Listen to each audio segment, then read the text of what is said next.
Good afternoon, and thank you for joining us for the prior year financial aid changes you need to know webinar. Today we have Eric Danielson, the supervisor with the Iowa College Access Network. He's going to lead us through our discussion. Before we turn it over to Eric, I do want to go over a couple housekeeping items. We're going to keep everyone in mute to reduce background noise for our recording. We are recording this session. And if you have a question, Eric is open to taking questions throughout the webinar, so please type them into the question box and we will answer them as they come in. So without further ado, Eric, go ahead and get started. All right, well, thanks everyone for joining us this afternoon. This is actually some exciting changes and things that we've been taking a look at for a few years now that might happen. Going to be talking to you about what the early FAFSA and prior year and what this is all going to mean for you and your students. One of the first things that going to show you or wanted to mention was just to give you a little bit of background. This change that has been coming and talking about the FAFSA has been for almost 20 years is what I had heard. It even started talking back in 1992. There's a lot of talk, especially more talk over the last few years about simplifying the FAFSA process. Some want to simplify it down to a postcard, some wanting to eliminate it. A couple of things that I'll just say about that, and I know why some of the national financial aid and even admissions offices haven't supported completely eliminated or simplifying it down to a postcard, would be that many colleges would then require their own additional financial or institutional form, and that might even create more problems for students. So they wanted to simplify it as much as possible and make it easier on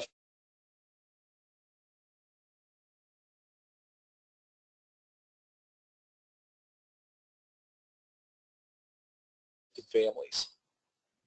So the change is finally Eric, here. Yes. We had a slight mute issue a second ago, so can you just back up like the last 30 seconds and repeat yourself? No one heard you. Oh, I apologize. Sorry.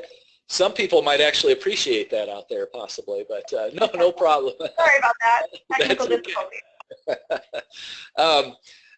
Was talking about just the process that a change is coming now.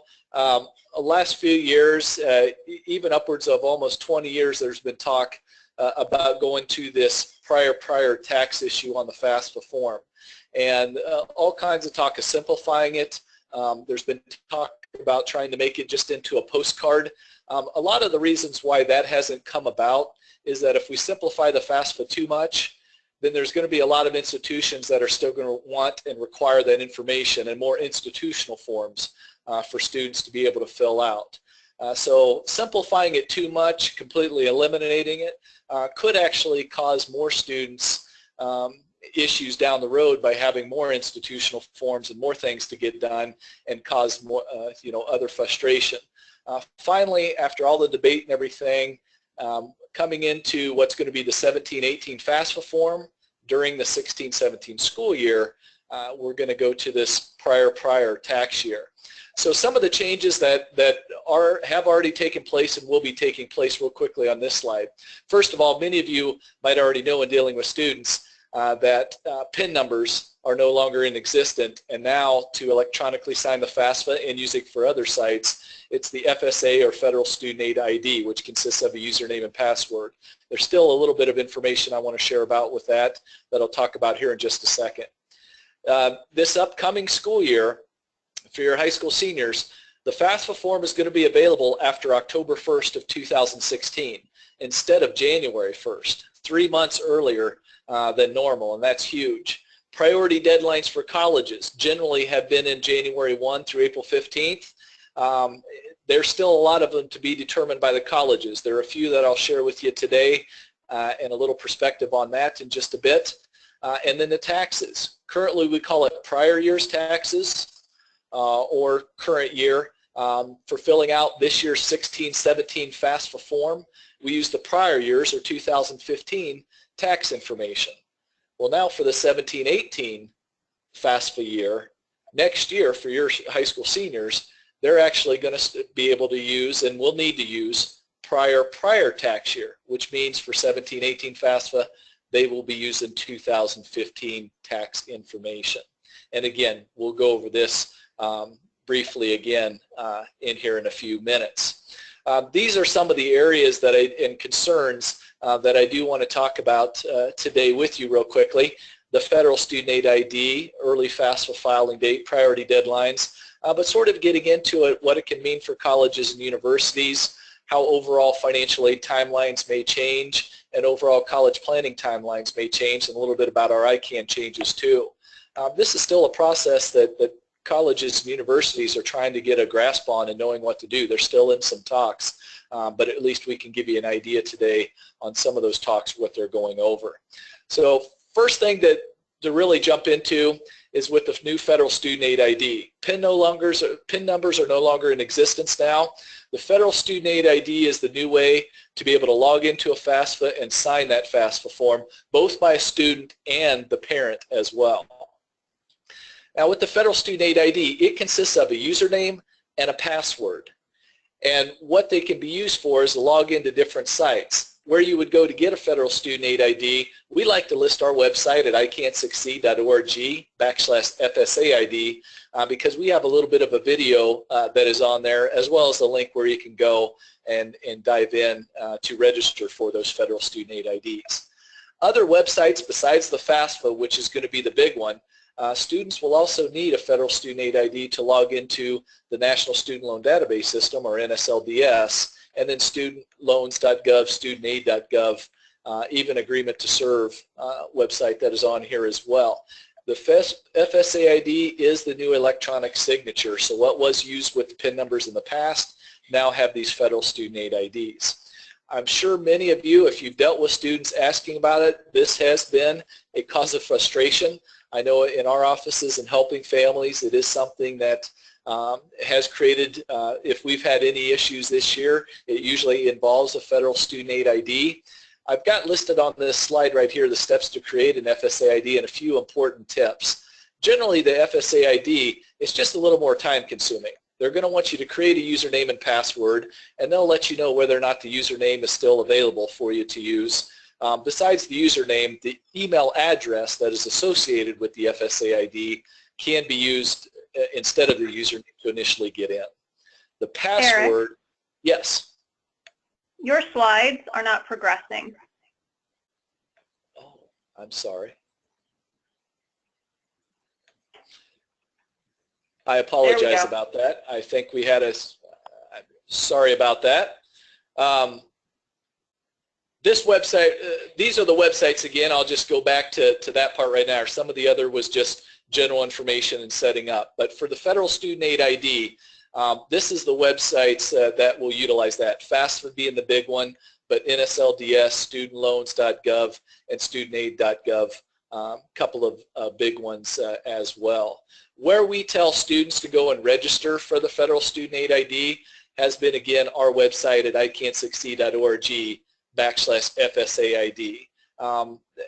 We've got a nice video on there that actually Britt had made that goes over about registering for a federal student aid ID, why, and the tips, just providing that guidance, as well as having the link in there where they can go and actually register for those federal student aid IDs. On this page right here, I've got the steps that are listed out on there, but really the important tips are the ones that I wanted to mention. If not 15 minutes, it can take at least 7 to 10 minutes to set up each ID. We like to see students and parents having those set up ahead of time, if at all possible, before our appointments with them. It just makes everything go a little bit more smoothly. They are going to need a student, and one parent will need a federal student aid ID, just like with the PIN number, and they are going to need to have separate email addresses for them. We do want the students and the parents not to use any, especially the students, any school email addresses, because at some time they're not going to have access to those, and the federal student aid ID will stay with the student all throughout their college career, and as they go along, they are going to get reminders about every 18 months and changing their password, which they'll need to get done.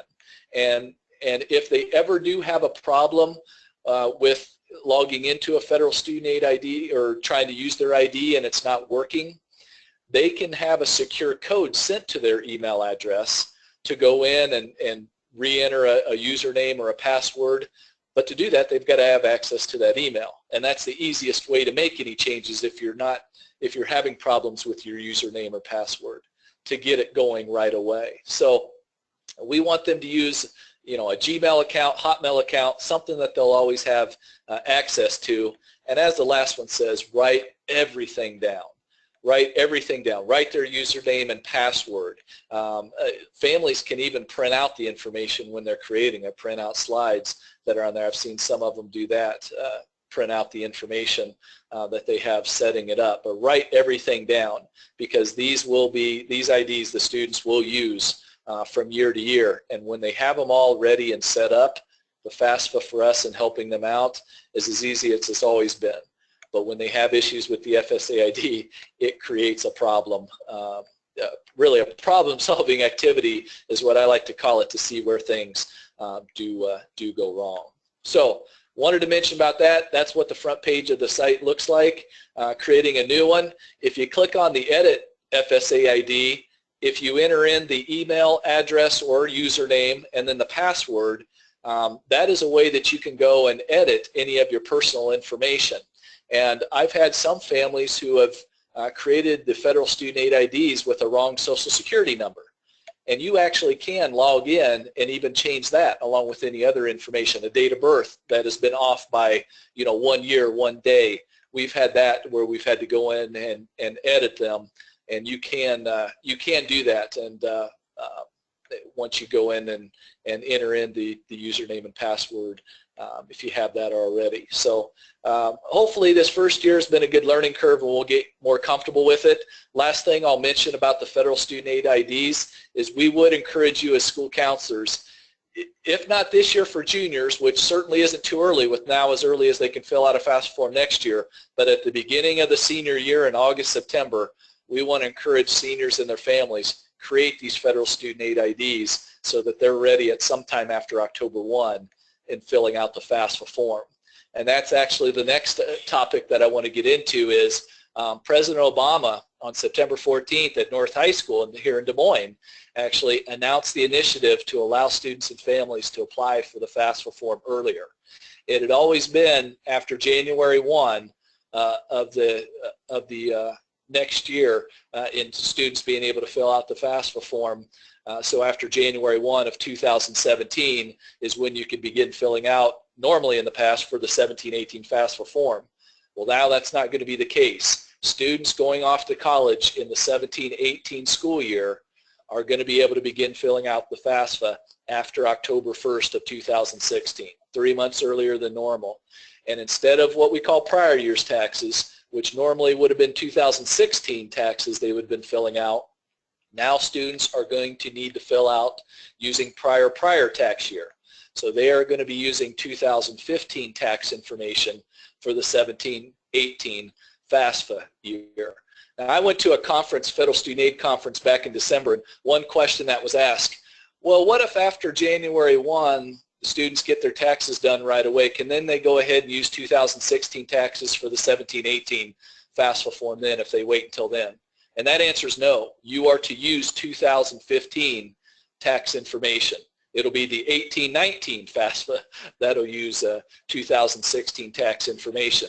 And when it asks not only about 2015 tax information on that 17-18 FAFSA, it's also for the questions for untaxed income, it's going to ask about 2015 child support that was paid, 2015 untaxed income into a retirement account. Everything really is going to end up being about 2015 tax information or untaxed information.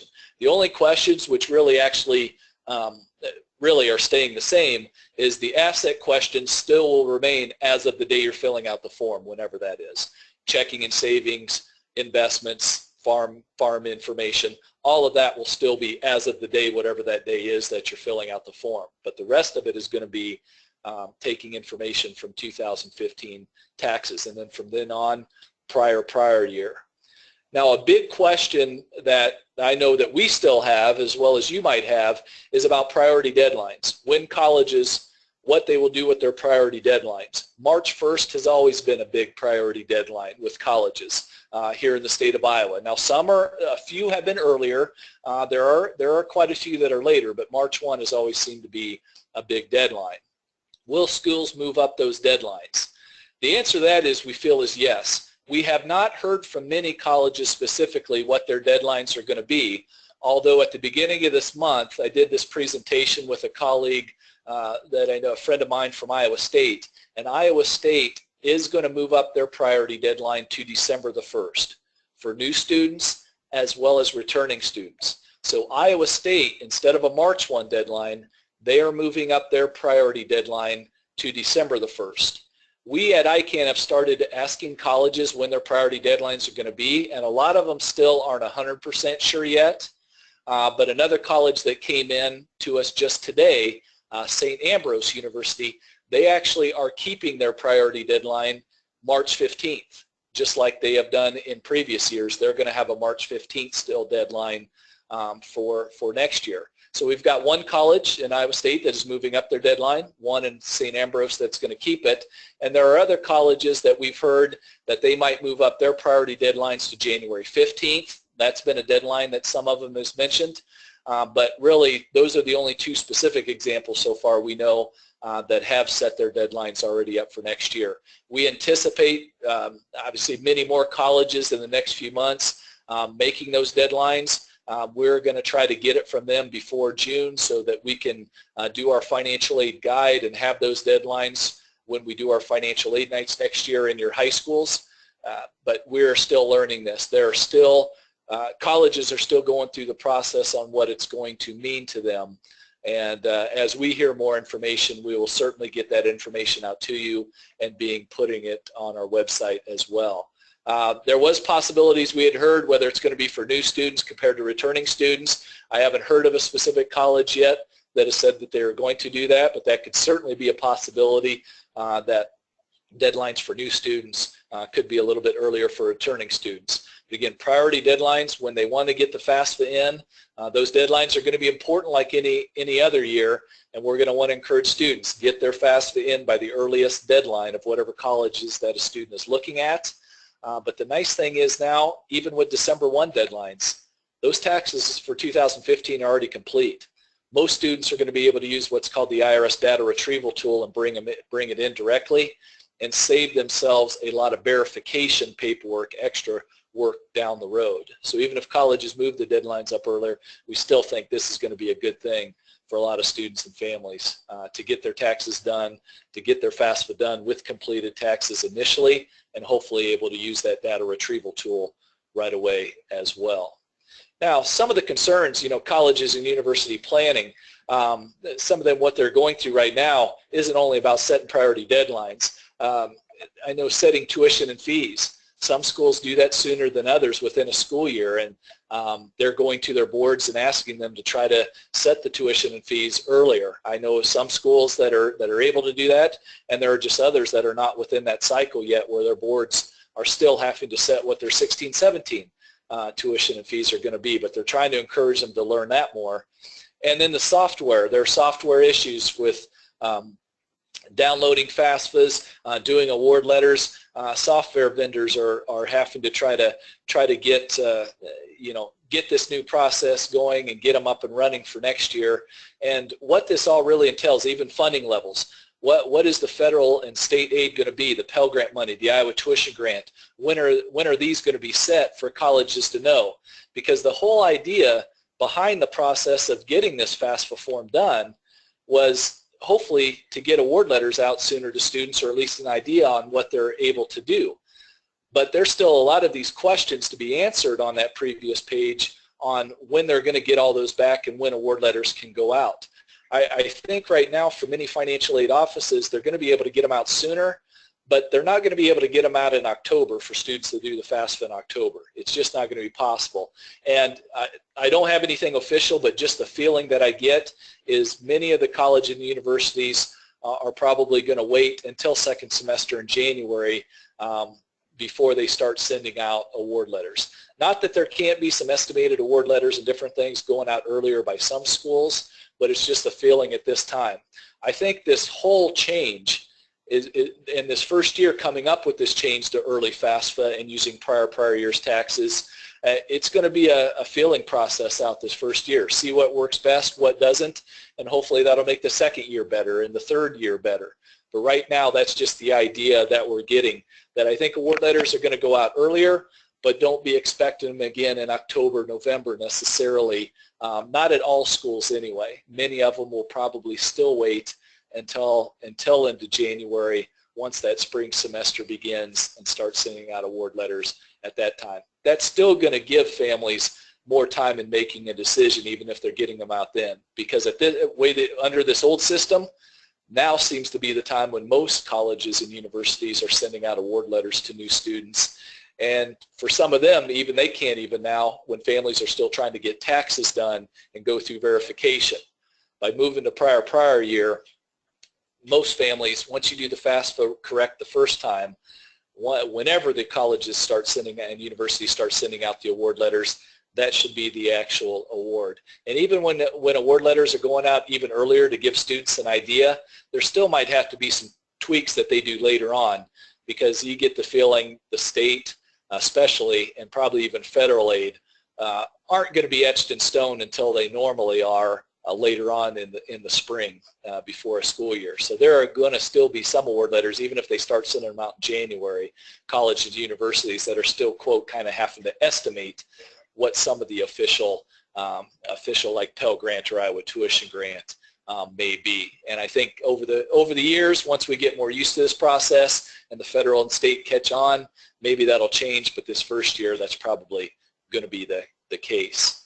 Now that's financial aid timeline, and things are going to change, and hopefully the whole idea is for students to, maybe find out a little bit sooner on what a college is going to end up costing.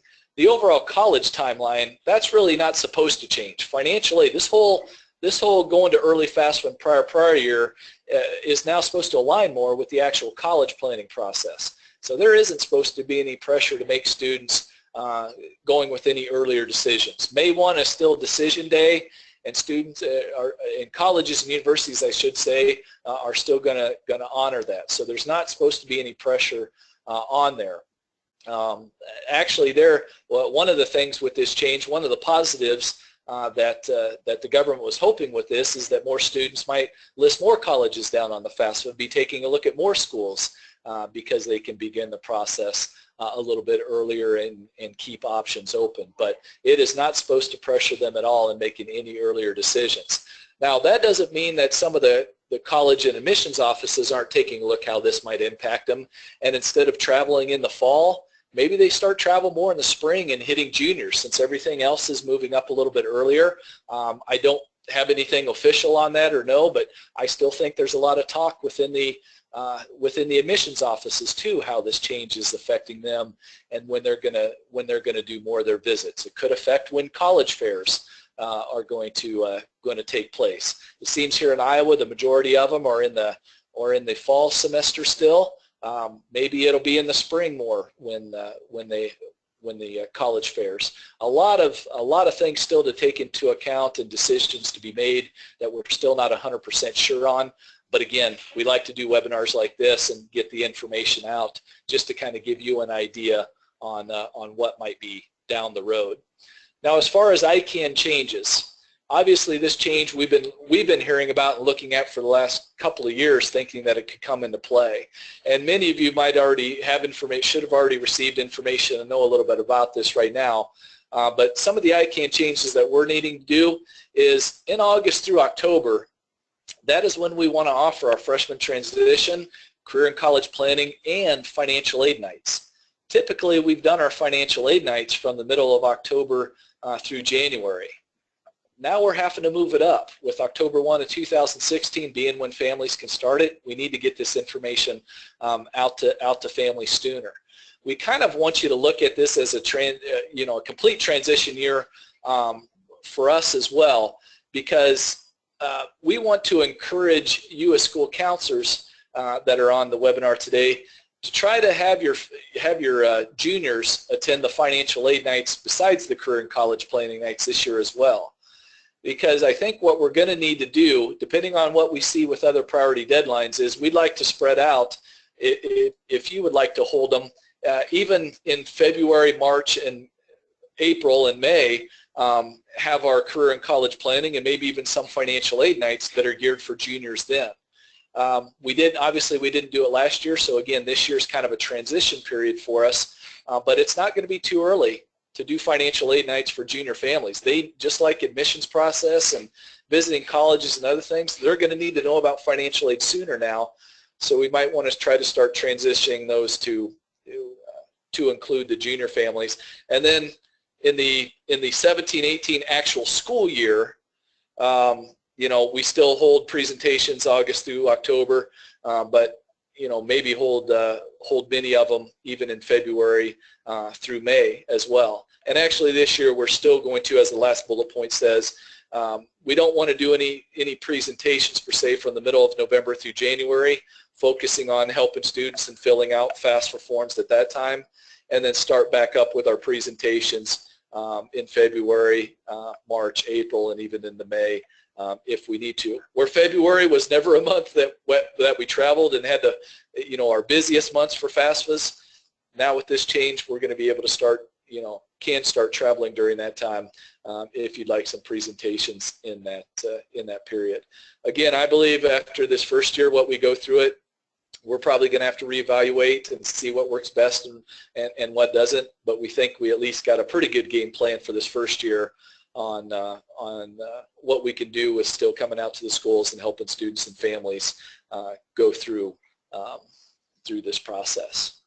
So that's really all that I've wanted to touch base on with you today, and we're trying to get that word out more and more, and we will keep sending out updates to you as we hear information, especially about priority deadlines, as we gather more from the colleges and universities.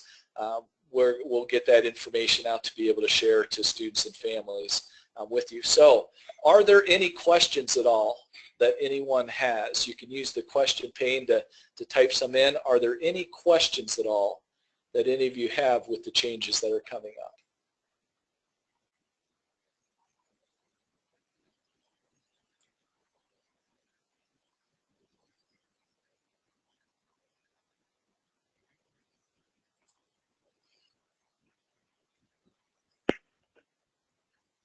We don't have any questions in the box. Okay. All right. Well, I think most of you know how to get a hold of us at ICAN. I should have put it on a slide here. I apologize, but my email address is edanielson, EDANIELSON at ican6e.org, and you can certainly please email us any questions that you have at ICAN or your representative from ICAN that you deal with mostly. Please just email us at any time if you ever have any questions or concerns going through this process. I think it is going to be a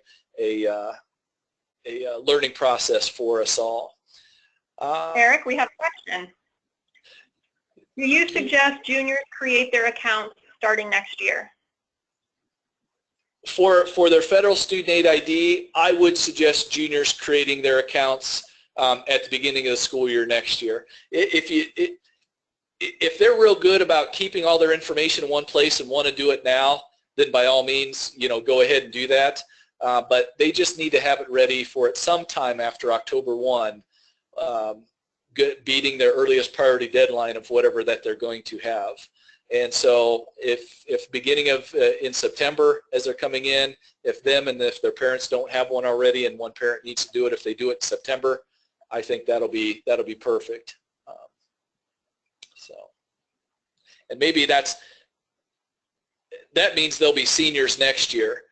I'm probably not going to encourage juniors to create a federal student aid ID, a username or password, ones that are juniors next year. I'll probably again encourage them to wait until the summer or right in the fall starting their senior year.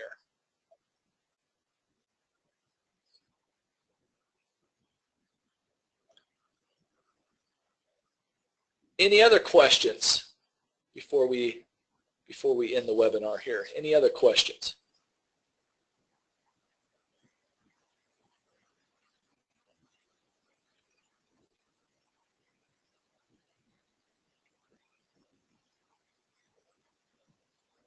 Okay, well, I know it's at the end of the day, so again, I appreciate everyone getting on today and learning a little bit more about this. I know many of you probably noticing some of the names have been hearing things, and we certainly, once we find out more, any new relevant information, we will get that information out to you. And somebody had mentioned getting a copy of the PowerPoint. And absolutely, we can get that. I can get a copy of my PowerPoint out to you. So that's not a problem. If anybody would like a copy of the PowerPoint, you can email me again, edanielson@icansucceed.org, edanielson@icansucceed.org, and we'll get that out to you. I'll also post it with the recording on both the ICAN and ISCA websites for download. Oh, awesome. Thank you, Britt. You're welcome. All right. Well, thank you all for joining us. Eric, thank you for taking the time, and we will see everyone very soon. Have a great afternoon.